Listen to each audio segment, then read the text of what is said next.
of State Government Affairs at CareFirst. Kimberly understands how these agencies work, impacts employers, and she's going to help us explore how we can work together more effectively. So Kimberly, over to you. Thank you so much, Mary, and good morning, everyone, and good morning to our secretaries. Happy to be part of this conversation with you this morning. And as a person who actually spent about a decade in state government, I know how much all of our state agencies do to really shape the lives of Marylanders. So I'm excited to be part of this conversation with you this morning. You each lead agencies working every day to support Maryland businesses and workers. So what we would like to start with each of you, what are your top priorities in this legislative session? And what are you hoping to accomplish that's going to make a real difference for Maryland businesses and workforce? And let's go ahead, and I'm just going to randomly pick. We're going to start with Secretary Wu. Okay then, good morning. Thank you so much for having me. It's a pleasure to be here. Always enjoy being working with the Chamber and really appreciate all they bring to the dialogue here in Annapolis and across our state. I would say, some of the key priorities we have going into the session, obviously workforce development is a key part of economic development. We've heard that throughout all of the discussions this morning. So continuing to invest in our workforce. We're very pleased that the governor's budget puts forth additional investments in EARN, which has already helped 1,700 businesses train or upskill over 10,000 workers during this administration alone. We know that's a valued program for business. Also, some more workforce investments in growing and lighthouse sector industries. Thinking about how our economy is going to be changed by AI, we want to make sure to invest in cybersecurity, biotechnology, aerospace, the areas where Maryland is very competitive and we really need to lean in and grow. I will say we're also very focused on making sure there are fair rules of the road to compete and that workers are protected. So like those consumer protections, those worker protections are also incredibly important. Thank you, Secretary Seshamani. All right, well, it's wonderful to be here with all of you. And I think for the Department of Health, our priorities for this legislative session and honestly beyond is around how do we make sure healthcare is affordable, accessible, and high quality. And I think this is something that's really important for all of you in the business community because number one, you are oftentimes paying premiums for your employees, so affordability is really important. Number two, you want your workforce to stay healthy because otherwise you have absenteeism and presenteeism.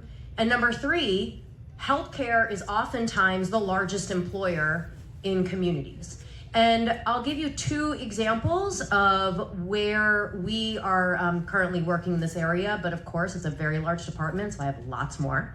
The first is the VAX Act, which the governor announced, which would give the Secretary of Health the authority to provide recommendations for recommended vaccines that incorporates the guidelines of leading medical organizations. I think this is incredibly relevant for all of you because if people don't get vaccinated and if they get sick, then it affects people calling out from work or people coming to work, infecting others, not necessarily being able to put themselves fully forward. For those of you employers who work in healthcare, it is especially important as well. We know right now there is a respiratory virus surge and the importance of vaccinating to enable our healthcare workers to be able to work most effectively.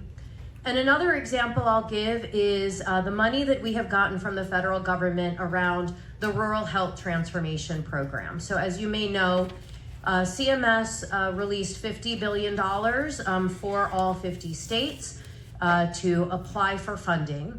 In the first of 5 years, Maryland secured $168 million, which if you look at the per person amount for people in our rural areas, it is double the national average.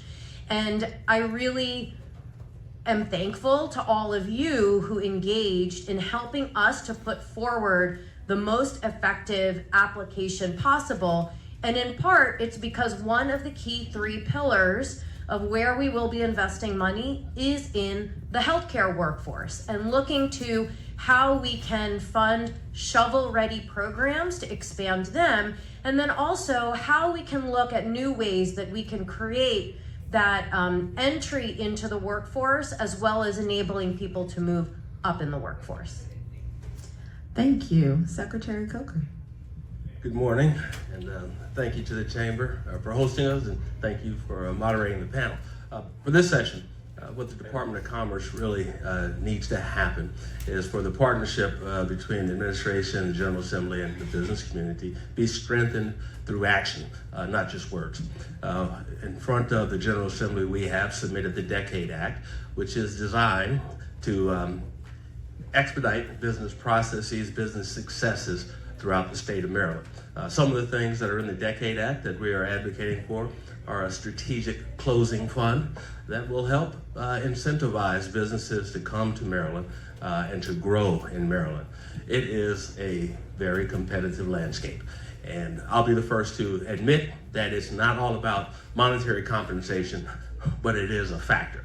There are other assets that the state has, and the Decade Act addresses some of those. It gives us, it would give us the authority to act more swiftly on some of the decision processes.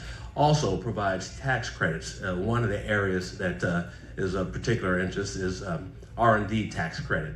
Too many times folks are looking at the near term without making the investment in the longer term research and development. We've put forward in the Decade Act increased tax credits. One of our departmental bills is that we work with the industry on, the Cybersecurity Association of Maryland actually, is a Buy Maryland Cyber Bill. It's already in place, but we want to enhance it. We want to make it available to larger companies. We want to make it available to nonprofits that may not have a tax liability. And we also want that to encourage companies to invest in Maryland companies. So just to tie it up, that partnership that I mentioned between the administration, the General Assembly, and the private sector, a message that has to get through and be acted upon is that economic growth does not happen on its own. It requires investment. It's not an expenditure, it is an investment. So we need to partner up and understand that we have to invest. We have to understand that yes is expensive, and that investment is required to move the state and our business partners forward. Thank you for those answers. My next question was really going to be about what do you hear from the business community and how do you respond to those pain points? But I think you all really did talk about that in your proposals for some of the things that you know coming our way. So but if I could, yes, don't mind. Go ahead, absolutely. On that point, one of the items that we hear from our business partners is that Maryland does not move fast enough, agilely enough, in particular when it comes to permitting and zoning. And our partners at the Maryland Department of Environment and Maryland Department of Planning have taken that on. That's one of the reasons I enjoy times with the Chamber. We get explicit feedback, and that helps us get better. That helps us get better. We need it. And one of the areas is on permitting. And earlier this week at a sub-cabinet meeting, the Secretary of Environment, Secretary McElwain, talked about some of the processes that they've improved, some of the progress that they've made in MDE, and it's relevant to the business community. One of the things that they made is they have reduced 94% of their permitting backlog. 94%. They have reduced their permitting timeline by 25%. That's real, and that is a direct result of what we've heard from our business partners and the Chamber. And again, it's more than words, it's action.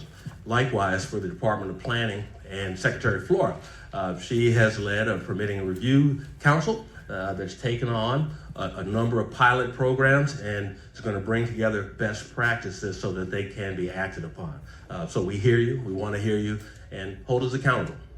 Can I actually add something to that? Sure can. Definitely one of the pain points. I'd say one thing you will see that we've done quite differently under this administration for the Department of Labor is really try to engage with the business community early around our regulations and policies. Family and medical leave is probably the top of that list. A lot of people have concerns and questions. We've done a lot of work. Heat stress, another standard. People are saying, well, Are these onerous regulations? They are regulations and requirements, but we want to make sure that we get as much feedback as possible to take that in. And we've had, kind of record numbers of thousands of businesses engaging with us, which we really appreciate. But along the lines of what Secretary Coker mentioned, the governor was very clear through these performance cabinets he holds occasionally.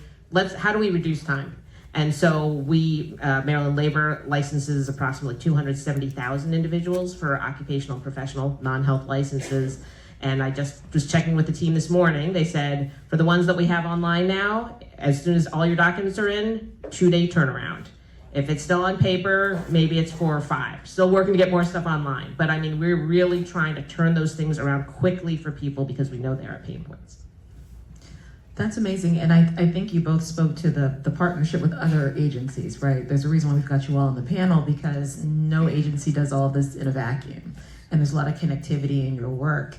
And so one of the things that the Chamber's been talking a lot about has been Maryland's competitive position compared to our neighboring states of Virginia, Pennsylvania, and Delaware. And we've heard their names come up a lot this morning. When you hear that, does it resonate with you? And what are you seeing on the ground? And into that, how do you think about regional competition, and how does that factor into the work of your agency and your decision making? And we'll start with you, Secretary Sishamani.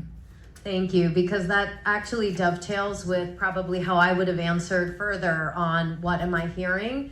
I am hearing about the crushing costs of healthcare for employers, right? As people are paying premiums, and that is a key part of labor costs and impact competitiveness for businesses in Maryland. And I think unique to the country, but also specifically to our neighbors, we do have a model in Maryland that works to constrain healthcare costs and make healthcare more sustainable. And we just renegotiated that model with the current federal administration and have continued opportunities to be able to achieve savings that I think ultimately translates then to keeping premiums lower for Maryland businesses and for individuals. The prior model saved $1.6 billion over 10 years. And so we're looking to kind of continue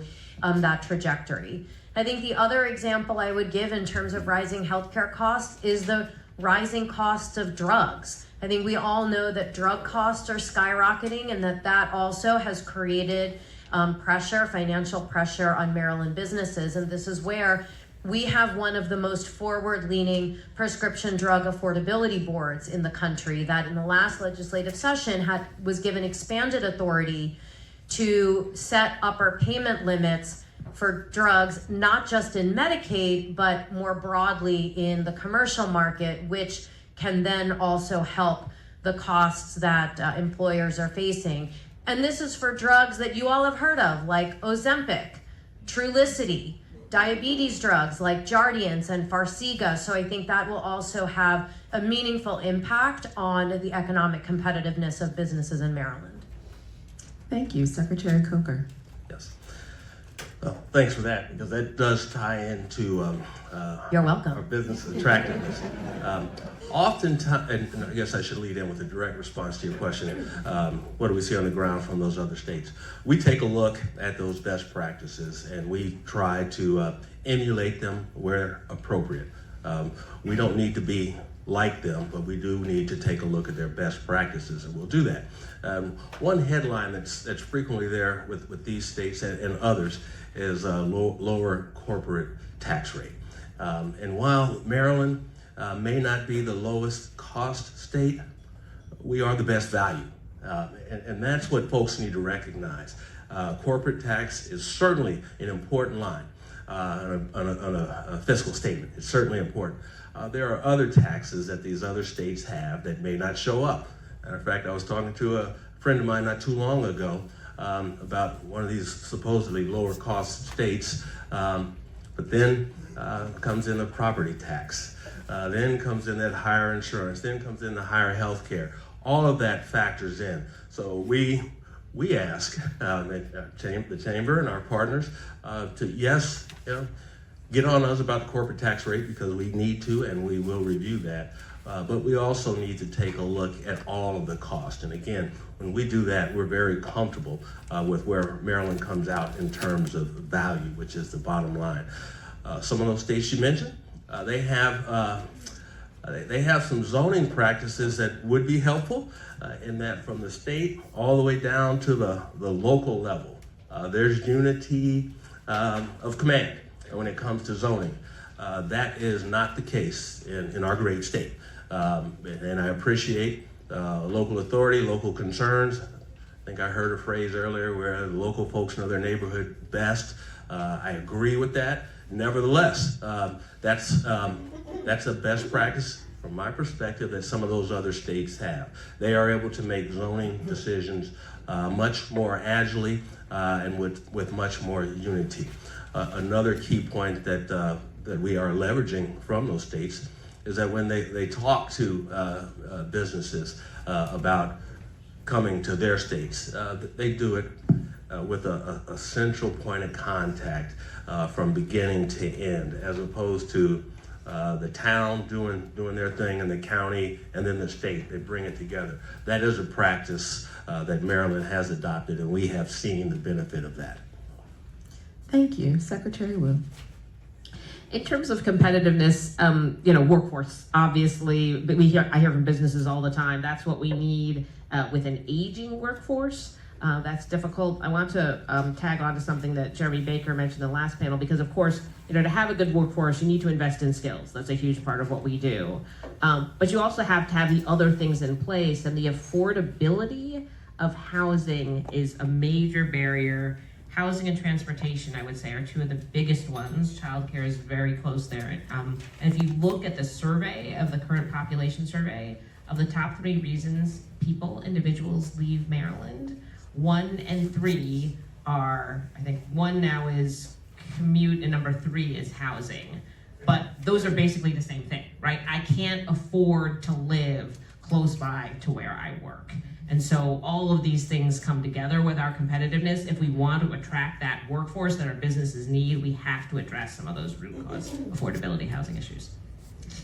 And as I think about your answers, obviously, Secretary Seshmani, yours speaks to me working for CareFirst. We certainly care a lot about affordability and accessibility to healthcare. But for those who are wondering why CareFirst would be doing this panel with all of these secretaries, we also understand the impact that things like workforce have on the access to health, and things like you just talked about, housing and those other things that shape our lives also affect our health. So the work that you all do really is interconnected for Marylanders, and we appreciate that so very much. So we're going to drill down with each of you just a little bit more in your area of expertise. And so I'm going to start with you, Secretary Wu, on labor and workforce. And so when businesses tell you that they can't find talent that they need, and what do you see as the main issues? You've touched a little bit on that already, about those workforce needs and those skill gaps that you may be hearing about, those geographic mismatches, or something else. What are the things that really business say would help them connect more effectively with workforce? Well, I think, the world of work is changing, right? Part of it is I know there's so many employers who are saying, I can't find the workers I need. When I put an ad out there, I get inundated with 500 resumes, but somehow it's not the right fit, right? So even the way people do job search, and now with AI, it's harder to figure out that fit. I would encourage employers to think about a couple of things. First of all, we are here to be a resource for you, right? We have 33 American Job Centers around the state, especially for smaller businesses that don't have a full-time HR person. Reach out. We're happy to help. We can do postings, we can do recruiting, we can help with that. But I also would encourage businesses to think about how to grow their own, because it's difficult to find that sort of perfect resume. Well, I need someone who knows my business, yet can understand enough about cybersecurity to do this, that, and the other thing. I can't have a full-time person, but I need someone to update the patches. I need someone to also, help me with invoicing. You're not going to find that perfect unicorn out there necessarily, but think about how you can grow your own, and this is how strategies like apprenticeship or upskilling grants can really help. We're also going to be launching and announcing in a couple days an interesting idea, a new one for us, called a cyber and AI clinic. What we're going to be doing is we're going to be working with some institutions to help recent graduates or current students with tools, who know how to use some of these cybersecurity AI tools to help businesses as clients. They can come in and get these services and say, how can you help me as a small business? I know I need to do some things, I'm not sure what to do to enhance my cybersecurity. And they can learn the skills, and also we can help train up your own workforce to develop some of these abilities. Right now, everyone's it's a lifelong learning thing for sure. Our jobs and workplaces are changing all the time, so thinking about how you continue to invest in your people and skill them up, I think is critical. And as you think about not only how we build their skills, once they're part of the workforce, worker protections become a part of that conversation. And with keeping Maryland competitive for our employers, what do you see as that balance that sometimes feels like a tension between worker protections and the need of the businesses who are looking to hire them? And when you think about that, where do you think that tension might be most acute right now, and how do you navigate it? My goodness. That's a great question. So I actually, often in Democratic administrations, the person who sits in the labor secretary seat or whatever is they come from a worker protection background or union background. I do have that, but I also have a corporate background. And so I think having both of those exposures, I've sat on both sides of the table and understand the pain points that can come on both sides. I often think that I appreciate you said it can be a tension. I do think there are ways in which things should be a win-win. For example, the paycheck transparency law that was passed into law last session or the one before. Everyone benefits from that. It's easier for workers to know what exactly were the deductions on my paycheck. It helps law-abiding businesses say, thank goodness I'm not being undercut by someone who maybe wasn't paying Social Security and Medicare and other taxes they were supposed to. But also transparency benefits all businesses as well as workers, right? It helps you know, what is my competitor offering when they're posting these jobs, so I can understand what the market really can bear. So I do think often things can be a win-win. I would put family and medical leave in that category too, even though I know it's going to be a big transition for people. We've seen those programs can really help retain workers, especially younger women workers, and keep them in the workforce, which is absolutely critical to Maryland's competitiveness. We have finally come back in this administration to our pre-pandemic labor force participation rates. They've really improved under Governor Moore's leadership, but we need to have all those people come off the bench and be active participants in our workforce in order for you to have the talent you need. That's not to say there aren't tensions, right? We brought the workplace fraud bill yesterday at the table, and we had a lively exchange of ideas around that, but I do think transparency and accountability in the end are important for both workers and businesses. We love lively debate in the Maryland General Assembly. So, and not unlike worker protection, sometimes compliance is also a concern, right? And the things that businesses are being asked to do sometimes can feel like a lot. But especially for small businesses that don't often have the HR or the legal resources that a larger company may have. So as you think about what are the things that the Labor Department requires and those regulations that businesses most frequently get wrong, what are the places? Are there things that stand out as patterns or places where you see that there's a space that certain industries or certain size businesses need more support? It's different sort of in every industry and every business, especially for people starting out. I do think as we continue to improve our services in the state and as AI tools come online, I think we need to make sure we're using those tools to help startups. Like my uncle ran a small restaurant in Baltimore County. Like, I know how it was, right? Like, I need to think about my liquor license. I need to think about my payroll tax, and you're still also just overseeing and filling in when the waiter didn't show up that day. So that's the reality of a small business person. There's a lot to do. There's definitely more we could do to provide sort of, an easy way for people to figure out all the things they need to comply with. That's part of how we're doing family and medical leave. I mentioned, we're doing a lot of outreach. We're also doing sort of a soft launch of employer registration to have some businesses come in and say, okay, let's walk through the system. Like, let's do a dry run, and then you tell us what is inconvenient about this for you as a business. How can we make this easier for you? And I think we could do a lot more of that sort of design thinking with all of our consumers in mind, but especially smaller businesses, to say, how do we streamline this, make it more accessible? We do have areas like occupational safety and health where the state our agency provides free consultation.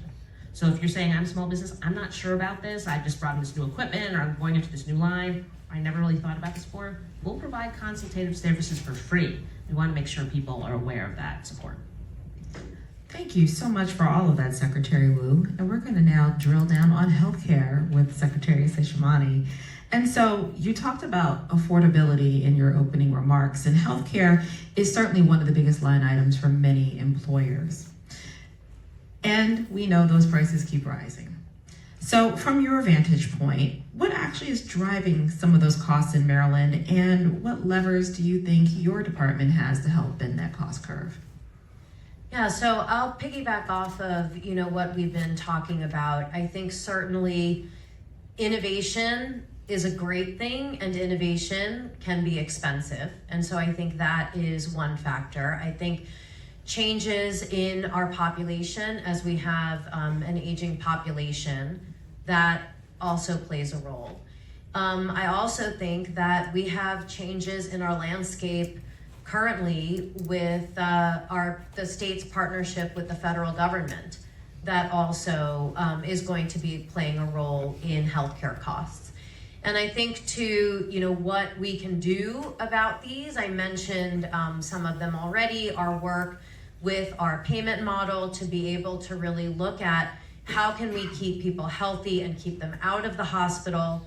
How can we really demand value from drugs that are commonly used and are high cost.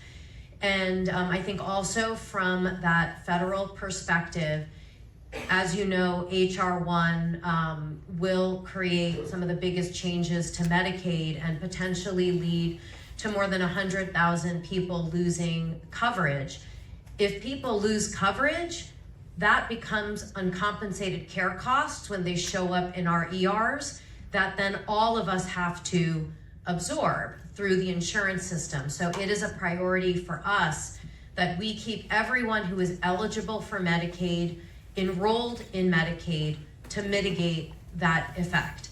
And I think that's also where our partnership is really important on the workforce, because one of the key changes from HR 1 has been to create work requirements for childless adults to be able to stay on Medicaid, and what an opportunity that can bring then to be able to provide avenues for entering the workforce and employment, particularly in healthcare, where we know there are workforce shortages and where people with lived experience can have such an impact on their community that we want to capitalize on those opportunities to connect. And as we think about things that can help us as we are learning and getting better in this space, we know that CareFirst and other insurers like us have lots of data that can help improve the health outcomes and manage costs for the state. How is your agency working with the payers, working with employers to use that data most effectively? And what should employers be thinking about and thinking differently when it comes to what it means to really take care of workforce health? Yeah, I'm really glad you asked that because, in the healthcare wonk parlance, right, you have the 4 Ps. You have payers, you have providers, you have patients, and you have purchasers. Employers are purchasers of healthcare. And it is so important as purchasers of healthcare that you are playing an active role in helping to shape what is that healthcare that you're purchasing. And I will say 2 jobs ago, I was on the board of the Healthcare Transformation Task Force, where we were looking at how we bring those 4 Ps together to really drive systematic changes in how care is delivered. And the purchaser piece was always the hardest to galvanize. And it's understandable because as employers, you have your own businesses that you're dealing with. You're not necessarily healthcare experts. But I think there's an opportunity to partner with those in healthcare to use your purchasing power to really drive improvements in care so that your workforce can stay healthy, so that we are investing in the community health worker who goes to someone's house to make sure that their utilities stay on so that they can continue to use their nebulizer for their lung disease. I mean, I will say, with the snowstorm that we recently had, that is a focus for us in the health department. How do we make sure that utilities stay on in some way for people who need that for their medical needs? I think there are lots of ways that we can really work together to improve the health of our populations, and that also will have the money in healthcare be spent in a much smarter way, which is really key for your competitiveness. And what do you think are the biggest trends right now in accessibility and affordability in healthcare in Maryland? I think one of the big challenges that we have before us are the impact of HR 1. And that's where I think it's going to be very important for all of us working together to make sure that people who are navigating the changes that are to come understand how to navigate it. I would also say the confusion that has been created around basic public health like vaccines. That is also an important area that we need to work together. Because look, I can be out there on my social media saying, look, I got vaccinated, it's so important. I think we all know that people need to hear about things directly within their community. And that's where, as employers, you have such power to be able to help people to access the care they need, to help them to sift through the confusion, the misinformation. So those are just two examples. Thank you. And Secretary Coker, as we turn our attention back specifically to our business climate and economic development, when you're recruiting a company to Maryland or helping one to expand, what's your pitch? What are Maryland's genuine competitive advantages? And what do you hear as objections or concerns? And I'm sure sometimes you do. What are those most common ones when someone is considering and maybe hedging their bets about whether or not Maryland is the right home for their business? Great, thanks. Well, the pitch is take a look at Maryland. Don't believe all the narratives that are out there, and many of them are narratives as opposed to facts. I like to say when I make my pitch to businesses, it's a documentary. It's just the facts. Our competitor states, I'll put them in the category of commercials, slightly embellished. We are proud of where we are, and we're comfortable with the facts. If you look at everything from total cost, not just corporate tax, total cost, that translates to best value. That includes, of course, healthcare insurance. We've got work to do on affordability overall, and that's the other thing. We're direct and honest. That documentary, yes, we have work to do on affordability. We get feedback on the permitting and zoning that I talked about earlier. We have action in motion to address that. So, we're forthright with our approach. The other, couple other key points. We are not in the Department of Commerce acting like account managers waiting for businesses to come to us. We are in a business development mode. We are out touting the assets of our great state. And it's one thing to have assets. It used to be said Maryland has a lot of assets and no strategy. Well, we still have the assets. We have a strategic roadmap. What we need now, and it isn't in play, is bold and courageous action. The status quo does not help our economy grow. What we're doing on that front, we are leaning in more, accepting more risk on some of our incentive programs, loans, grants, and the like. We're not taking what a mentor of mine used to call cowboy risk, but we are taking on more prudent risk, and that has opened up the aperture for businesses to talk to us about incentive programs. The sense of urgency. That had been a challenge that folks cited, that we don't move fast enough. One of the big wins that we had recently, literally a multinational CEO came in to see some of the seniors. We had breakfast, and that CEO told us that if we hit a certain level of incentives, and if we did it within a very short time frame, a week and a half, that multi-billion-dollar investment would not be put on, if you will, the open market. It would come right to Maryland. Well, we turned it around in a week and a half, and we came close enough to that marker. That just goes to show that we are agile and we're focused with urgency. moving really at the speed of business. And the other aspect I'll put in there, and I touched on it earlier, is bringing all of Maryland's incentive entities together early on. And that means, of course, Commerce, Medco, TEDCO, DHCD, and our county and local governments. One of the other multi-billion-dollar recent wins,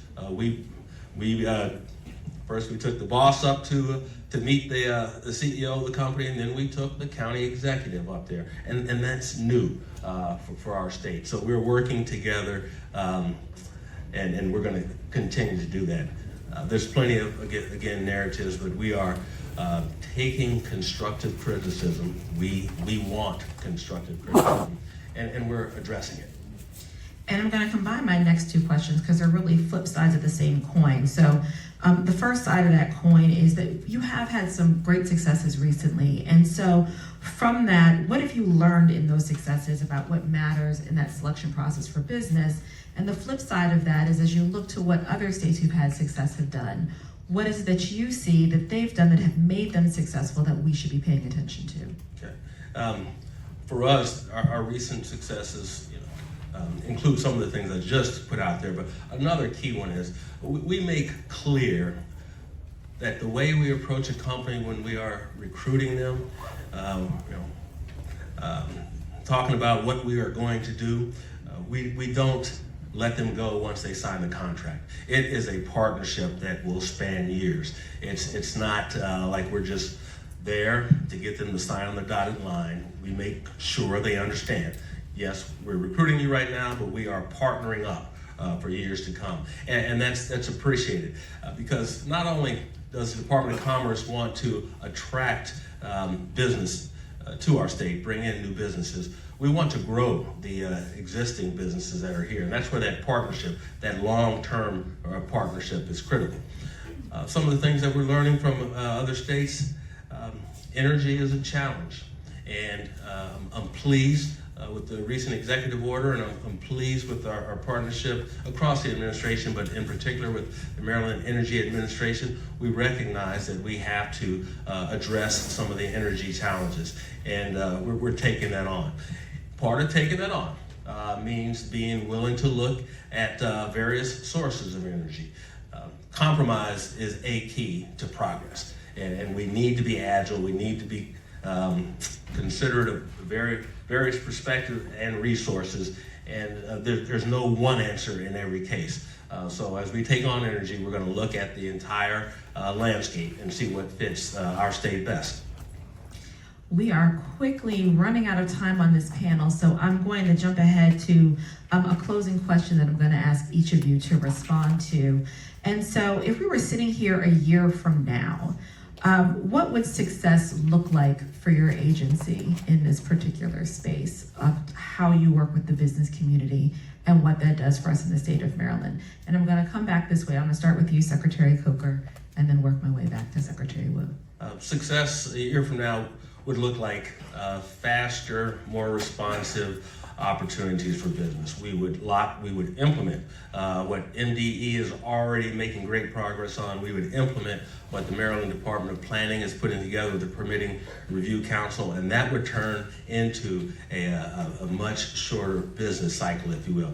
That's one aspect of success. Another one, and I'll limit it, is that we want repeat business. We want this to be regular, not one-hit wonders, if you will. So we've had a string of successes in the last handful of months. We are not going to rest on our laurels, and I'll tell you, at the press conference for one of those multi-billion-dollar capital investments a couple of months ago, it was celebratory. Folks were up on the dais, smiling, taking pictures, patting each other on the back, celebrating, as they should have. I was in the front row, not in a celebratory mood, but going, what the heck is next? We cannot sit and wait. No time for an end zone celebration because the clock continues to go. It's always going to be what's next. And so we'll continue that cycle, not just with one-hit wonders, but one after one after one. Secretary Seshamani. So in the next year, I think Success will be partnering with Maryland businesses on successful implementation of our rural health transformation. And that includes both what we want to do to be able to train the healthcare workforce, and also how we want to bring innovation to how healthcare is provided, which, again, innovations come from entrepreneurship, in particular small business, but also large business.